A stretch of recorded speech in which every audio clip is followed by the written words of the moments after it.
Dual behaviour of electromagnetic radiation.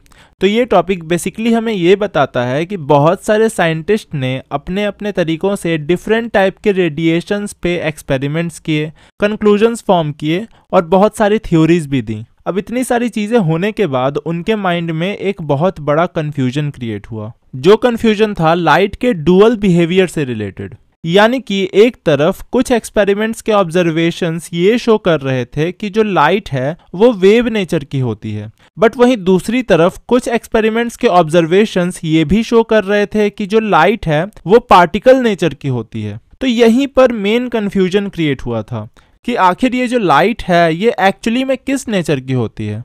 और इसी को देखते हुए साइंटिस्ट्स ने कहा, इन दोनों के लफड़े पे मेरे को क्यों फंसा के रखा है, उठा ले रे बाबा, उठा ले, मेरे को नहीं रे, इन दोनों को उठा ले।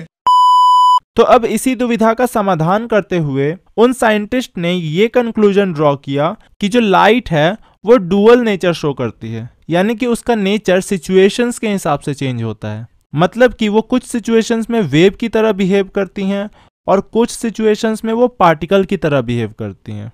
अब इस लाइट के डुअल बिहेवियर के कॉन्सेप्ट को कंप्लीटली डाइजेस्ट करने में साइंटिस्ट्स को काफी टाइम लगा, बट लास्टली आखिरकार उन्होंने इस कॉन्सेप्ट से कन्विंस्ड होकर इसे एक प्रॉपर वैलिडिटी दे ही दी।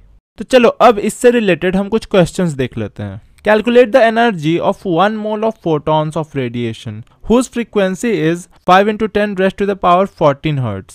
यानी कि यहाँ पर हमें 1 मोल ऑफ फोटोन पार्टिकल्स की एनर्जी फाइंड आउट करनी है, जिसकी फ्रीक्वेंसी गिवन है 5 × 10⁻14 हर्ट्ज। तो सबसे पहले हम यहाँ पर क्या करेंगे, तो सबसे पहले हमें यहाँ पर 1 फोटोन पार्टिकल की एनर्जी फाइंड आउट करनी होगी। तो इसके लिए हम यहाँ पर यूज करेंगे एक फॉर्मूला जो कि है E = hν। अब इस एक्सप्रेशन में हमें h यानी कि प्लैंक्स कांस्टेंट की वैल्यू ऑलरेडी पता है, जो कि है 6.626 × 10⁻−34 जूल सेकेंड।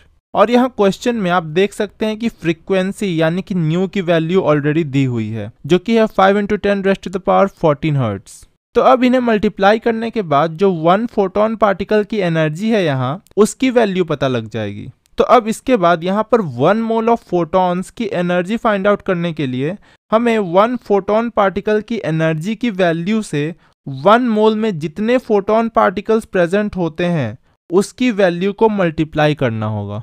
तो फिर ये करने के बाद जो फाइनल आंसर आएगा वही होगी उस 1 मोल ऑफ फोटोन पार्टिकल्स की टोटल एनर्जी। तो चलो अब एक और लास्ट क्वेश्चन देख लेते हैं, जो कि है the threshold frequency means µ0 for a metal is 7 × 10⁻14 hertz. Calculate the kinetic energy of an electron emitted when radiation of frequency means nu equal to 1 × 10⁻15 hertz hits the metal। यानी कि यहाँ पर एक मेटल लिया गया है जिसकी थ्रेशोल्ड फ्रीक्वेंसी है 7 × 10⁻14 हर्ट्ज और उस पे एक लाइट बीम स्ट्राइक हो रही है जिसकी फ्रीक्वेंसी है 1 × 10⁻15 हर्ट्ज। तो अब आप यहाँ पर देख सकते हैं कि इस लाइट बीम की फ्रीक्वेंसी इस मेटल सरफेस के थ्रेशोल्ड फ्रीक्वेंसी से ज़्यादा है, तो ऑब्वियसली इस मेटल में से इलेक्ट्रॉन्स बाहर आएंगे। तो अब यहाँ पर ये फाइंड आउट करना है कि इन बाहर आते हुए इलेक्ट्रॉन्स की काइनेटिक एनर्जी क्या होगी। समझे बात को? तो सबसे पहले हमें यहाँ पर जो वैल्यूज गिवन है वो है मेटल्स थ्रेशोल्ड फ्रीक्वेंसी, जो कि है 7 × 10⁻14 हर्ट्ज, या फिर हर्ट्ज के जगह पे हम पर सेकेंड भी लिख सकते हैं। और जो लाइट की फ्रीक्वेंसी गिवन है वो है 1 × 10⁻15 हर्ट्ज या पर सेकेंड। तो इस कैलकुलेशन में हम हर्ट्ज के जगह पे पर सेकेंड ही यूज करेंगे सारे फ्रीक्वेंसी के वैल्यूज में, ठीक है। तो इसे सॉल्व करने के लिए सिंपली यहाँ पर हम आइंस्टाइन के इक्वेशन को यूज करेंगे, जो कि है kinetic energy equal to hν - hν0, जिसके बारे में हमने डिटेल में लास्ट वीडियो में डिस्कस किया था। अगर आपने वो वीडियो नहीं देखा तो आप आई बटन पे क्लिक करके या फिर डिस्क्रिप्शन में लिंक होगा वहां क्लिक करके आप देख सकते हैं। तो अब यहाँ पर इस h यानी कि प्लैंक्स कांस्टेंट को हम कॉमन ले सकते हैं, राइट। और फिर इसके बाद कुछ नहीं करना, सिंपली इनकी वैल्यूज को पुट करके इसे सॉल्व कर दो। फिर इसे सॉल्व करने के बाद लास्टली जो आंसर आएगा वो होगा 1.988 × 10⁻−19 जूल्स, और यही होगी उन इजेक्टेड इलेक्ट्रॉन्स की काइनेटिक एनर्जी और इस क्वेश्चन का फाइनल आंसर।